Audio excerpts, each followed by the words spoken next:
churches now that are trying to spin up their live streaming that don't have someone as knowledgeable as Jeff to set it up for them must be like struggling big time right now. They're just using a phone, right? I mean, the thing is it can be really simple. It can just be your phone and go live, right?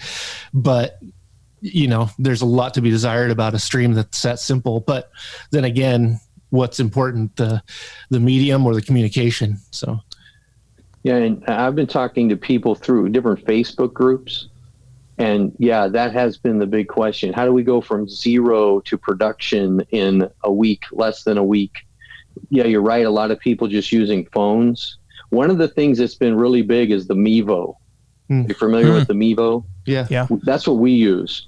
I have one of those from years ago, like when they first came out, and that's what we started using. But you're right. It could take a huge production, PTZ cameras and all of that, or you can make it as simple as you can. I guess one of the questions too is, where do you go from here? From our standpoint, and I know that this is true from other people I've been talking to, we get way more people watching now than we ever got in the junior high. Just to give an example, we're about 40, 50 people meeting in the junior high. We get 40, 50 people on our YouTube channel and probably 400 on our Facebook channel. Wow. It's like all the people that would, it's like everybody that comes on Easter and Christmas now has nothing to do or nothing better to do in their mind or whatever. So now they want to escape. They probably are surely wanting to connect with either other people or just the comfort of church or what have you. But that it makes a lot of sense that people be coming for that. I'd be really interesting for churches that are so closely open to the budget of their tithing. So, if they don't have a lot of tithing for a few weeks, does the church not exist anymore? I know that's not true with the church I grew up in, but of course it also was built in the 1800s and has the presbytery behind it. So it has a lot of help in that way and whatnot. But that, to answer your question more, Mike, it's probably the largest church in town. Just so you're aware, it might be not the largest building, but it was the most popular. You can have 300 people in 6 or 7 different sessions for a small city. That's 300 per session. It could, or more. The building's pretty big on the inside. Huh. Yeah, I guess, have you been there on the inside? Well, yeah, we went. Well, I haven't been to the one by the university. I went to the one that they set the TriCaster up in. Oh, the across the street. Yep. Okay, yeah, but it's very big. And the really interesting thing about that place is it was all set up for acoustic playing. So it's meant for acoustic guitar or a acoustic piano to be played, and the whole entire room filled with sound.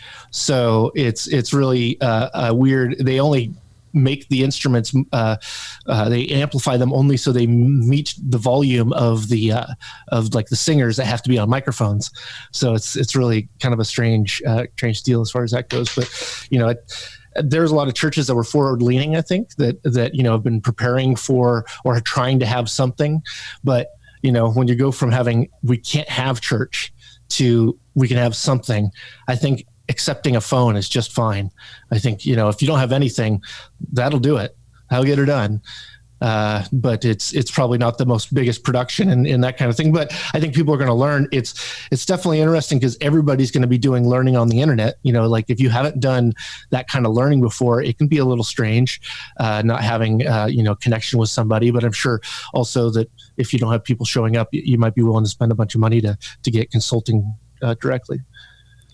And another question is that, and as I look at the three of us on the screen, I'm as poorly lit as anyone, but I was going to have the discussion about lighting. But that is one of those things that most churches were not designed with that type of lighting. Maybe, you're going for a certain ambience and maybe the lighting is lower. And now we're starting to see, okay, that doesn't work on camera.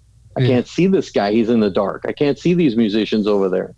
Well, and even if you do turn down the lights, what's the place where someone's watching that? I can't control the lighting there. So I just got to make sure they're seen and get the feeling I have, which is, of course, that's storytelling, that's filmmaking, right? And I imagine if you're used to telling stories and presenting in front of people and doing that kind of thing, that there's that performance part of it, but no knowledge of how to do that is necessary to do it, other than obviously the calling and the drive to do it.